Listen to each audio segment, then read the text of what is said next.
Assalamualaikum warahmatullahi wabarakatuh. Sahabat Saibah rahimakumullah. Seluruh umat Islam meyakini bahwa Allah lah yang maha kuasa. Allah dapat menciptakan segala sesuatu apapun dan juga sangatlah mudah untuk menghancurkan suatu apapun, termasuk seluruh alam semesta dan segala isinya. Disebutkan ada beberapa tanda-tanda kiamat atau hari akhir yang disebutkan di dalam Al-Quran, dan salah satunya yaitu kemunculan Dajjal. Seperti yang diriwayatkan oleh baginda Nabi Muhammad SAW, Dajjal diketahui akan menyebarkan fitnah yang dahsyat di muka bumi ini. Dalam hadis riwayat Muslim, Rasulullah bersabda, "Tidak ada satupun makhluk sejak Nabi Adam diciptakan hingga terjadinya kiamat yang fitnahnya lebih besar dari Dajjal." Dijelaskan dalam sebuah hadis yang sahih, kelak di akhir zaman, para pengikut Dajjal kebanyakan berasal dari kaum wanita, terutama seorang yang senantiasa bermaksiat dan melanggar perintah agama. Kebanyakan pengikut Dajjal adalah orang Yahudi dan kaum wanita. Hadis riwayat Ahmad. Adapun wanita yang akan menjadi pengikut Dajjal di akhir zaman, yakni memiliki beberapa tanda dan ciri. Lantas, apa sajakah cirinya? Yang pertama adalah tabarruj dan suka pamer. Tabarruj ialah sekelompok wanita yang suka memamerkan atau melihatkan perhiasan yang ia miliki, yang diniatkan bukan untuk mensyukuri nikmat Allah, tapi untuk memamerkannya dengan bangga hati. Mereka suka dan terlena dengan dunia dan bersenang-senang karena dorongan hawa nafsu dunia yang besar dan berpaling dari akhirat. Yang kedua, berpakaian tapi telanjang. Berpakaian tapi telanjang yaitu wanita yang berpakaian ketat serta membentuk dan menonjolkan lekuk tubuh mereka, mengenakan bahan pakaian yang tipis dan transparan, serta pakaian yang tidak menutup auratnya dengan baik. Sementara wanita dalam Islam diwajibkan untuk menutup auratnya.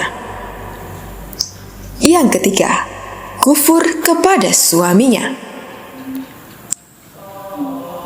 Masih sering mengumpat dan tidak bersyukur kepada suami atas apa yang telah suami berikan.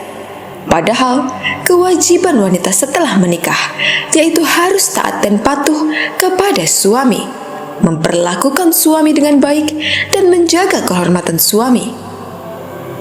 Yang keempat, wanita yang gampang dalam meninggalkan sholat.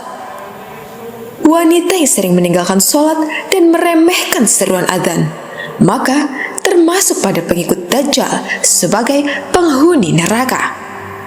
Tidak hanya untuk wanita saja, namun ini juga berlaku untuk laki-laki. Yang kelima, wanita yang membaca Al-Quran hanya sampai kerongkongan saja, tanpa dimasukkan ke dalam hati. Maksudnya adalah wanita yang rajin membaca Al-Quran namun hanya sebatas membaca saja dan tidak meresapinya ke dalam hati, sehingga menunjukkan wanita yang gemar membaca Al-Quran namun akhlaknya tidak terpuji dan masih saja melakukan perbuatan tercela. Yang keenam, wanita yang mengabaikan fitnah Dajjal. Wanita yang mengabaikan fitnah Dajjal yaitu wanita yang tidak takut dengan kedatangan Dajjal laknatullah dan tidak memohon perlindungan kepada Allah dari fitnah Dajjal. Ia tidak peduli dengan fitnah Dajjal, dan orang seperti inilah yang disukai Dajjal untuk menjadi pengikutnya kelak. Yang ketujuh, wanita yang murtad atau keluar dari Islam. Mereka yang memilih untuk keluar dari menganut agama Islam karena berbagai sebab dan faktor, maka kelak akan termasuk pada golongan dari pengikut Dajjal. Jika tidak ingin menjadi bagian dari golongan ini pada akhir zaman, maka pertebalkanlah iman dan meminta kepada Allah agar terbebas dari fitnah Dajjal. Wallahu alam. Yang kedelapan, wanita yang merasa paling benar dan menganggap yang lain salah tanpa introspeksi terlebih dahulu. Merasa paling benar merupakan salah satu ciri pengikut Dajjal, karena wanita beranggapan bahwa dirinya lebih baik daripada orang lain. Dan yang terakhir adalah wanita yang suka mengadu domba atau namimah. Salah satu ciri wanita pengikut Dajjal, yakni suka menyampaikan kata-kata dari orang lain yang akhirnya memicu perdebatan sampai di pertengkaran yang dahsyat. Dan hal yang seperti ini sangatlah disukai oleh Dajjal. Na'udzubillah min zalik. Semoga Allah senantiasa menjaga iman kita dan Allah senantiasa mempertebal akidah kita. Amin ya rabbal alamin.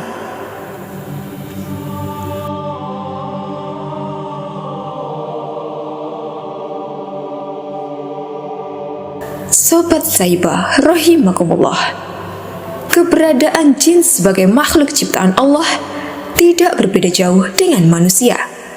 Golongan mereka sangat beragam. Ada yang muslim, kafir, jenis laki-laki dan perempuan. Ada yang berperangai buruk dan ada pula yang berperangai baik.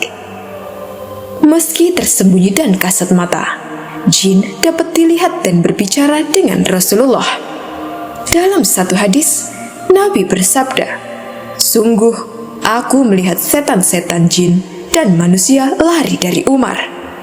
Hadis riwayat At-Tirmizi. Lantas, inilah kisah jin yang membela Rasulullah Sallallahu Alaihi Wasallam saat Nabi diejek oleh kaum kafir Quraisy. Sosok jin ini bernama Muhbar bin Abar yang tinggal di Bukit Tursina. Muhbar merupakan makhluk gaib dari golongan bangsa jin yang telah memeluk agama Islam dan memegang teguh agama Tauhid sejak zaman Nabi Nuh alaihi salam. Di saat generasi demi generasi terus berganti, jin Muhbar beserta istrinya senantiasa mengimani para nabi dan rasul Allah, termasuk kepada Nabi Muhammad sallallahu alaihi wasallam. Diketahui jin Muhbar bin Abar dahulu tinggal di Gunung Tursina bersama dengan istrinya. Namun ia lebih sering berkeliling ke banyak tempat layaknya seorang musafir. Pernah pada suatu waktu, jin Muhbar memutuskan untuk pulang kembali ke rumahnya. Namun sedihnya, ia menjumpai sang istri sedang menangis. Jin Muhbar lantas menanyakan sebab istrinya menangis. Ternyata penyebab istrinya menangis adalah karena ada salah satu jin kafir bernama Musfir yang telah menjelek-jelekan Nabi Muhammad. Beberapa waktu sebelumnya, memang telah terjadi peristiwa menggemparkan di kota Mekah karena berhala milik Walid bin Mughirah bisa berbicara. Walid merupakan seorang pembesar kafir Quraisy pada saat itu. Peristiwa itu saat kaum Quraisy ingin menyatukan pendapat dalam menyikapi dakwah Nabi, terutama menjelang dimulainya musim haji. Kala itu, mereka menolak dakwah dan ajakan Nabi Muhammad untuk bertauhid.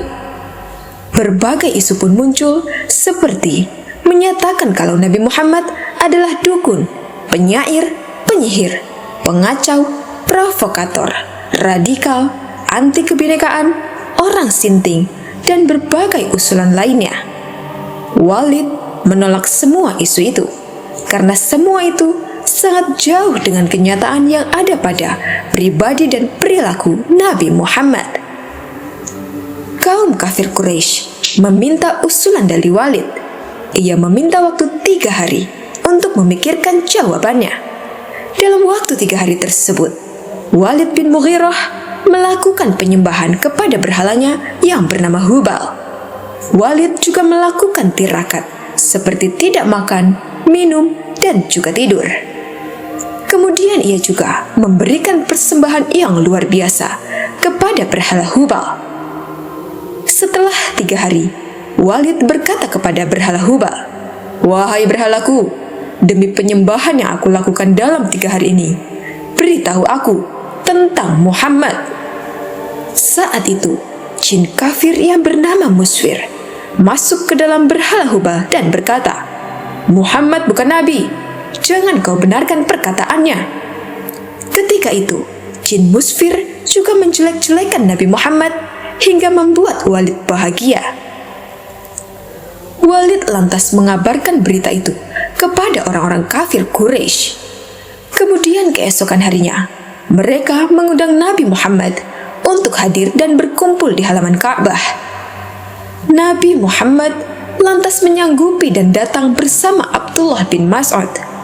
Saat semua telah berkumpul, mulailah Walid memberikan persembahan kepada berhalanya dan menanyakan seperti hari sebelumnya. Jin Musfir segera masuk ke dalam berhala Hubal, kemudian berbicara dan menjelek-jelekan Nabi Muhammad. Nabi Muhammad sangat sedih sekali mendengar hal itu, karena dia tahu kalau yang berbicara itu sebenarnya adalah setan yang terkutuk. Setelah mendengar patung Hubal yang bisa berbicara, kaum kafir Quraisy sontak bersorak gembira.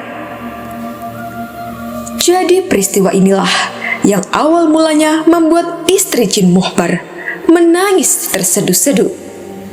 Setelah mendengar penjelasan dari istrinya, Jin Muhbar lantas sangat marah sekali. Ia kemudian mencari jejak jin kafir Musfir dan mengejarnya hingga membawanya ke Mekah. Ketika Jin Muhbar berhasil menemukannya di antara Bukit Safa dan Marwah, ia lantas membunuhnya di sana. Setelah membunuh Jin Musfir, Jin Muhbar lantas bertemu dengan Nabi Muhammad SAW. Jin Muhbar lalu menceritakan siapa dirinya dan menceritakan jika ia baru saja membunuh jin kafir dan jahat bernama Musfir. Ia menceritakan bahwa jin itu sudah dibunuh di antara Bukit Safa dan Marwah. Kepalanya terpotong dan berada di kandang kuda, sedangkan badannya terbagi di antara Safa dan Marwah, menyerupai seekor kambing tanpa kepala. Jin Muhbar juga menunjukkan pedangnya yang masih berlumur darah Jin Musfir. Setelah mendengar kabar dari Jin Muhbar, Nabi Muhammad lantas merasa gembira sekali. Nabi lantas mendoakan kebaikan kepada Jin Muhbar. Jin Muhbar kemudian ingin mengejek-ngejek berhala orang-orang kafir Quraisy, sebagaimana mereka telah mengejek Nabi Muhammad SAW. Pada kesempatan selanjutnya, orang-orang kafir Quraisy kembali mengundang Nabi Muhammad di pertemuan keesokan harinya. Saat hari yang ditentukan telah tiba, Nabi Muhammad hadir dan mendapati orang-orang kafir tengah sibuk menghiasi berhala Hubal dengan perhiasan dan sesembahan. Orang kafir Quraisy kemudian meminta berhala Hubal untuk mengejek Nabi Muhammad kembali. Saat itulah Jin Muhbar lantas masuk ke dalam berhala Hubal dan mengeluarkan perkataan yang sangat mengagetkan kaum kafir Quraisy. Patung berhala itu berkata, "Wahai penduduk Mekah, ketahuilah bahwa Muhammad ini adalah nabi yang hak. Agamanya benar. Ia mengajak kepada jalan yang benar. Kalian semua dan berhala-berhala kalian ini tidak ada gunanya.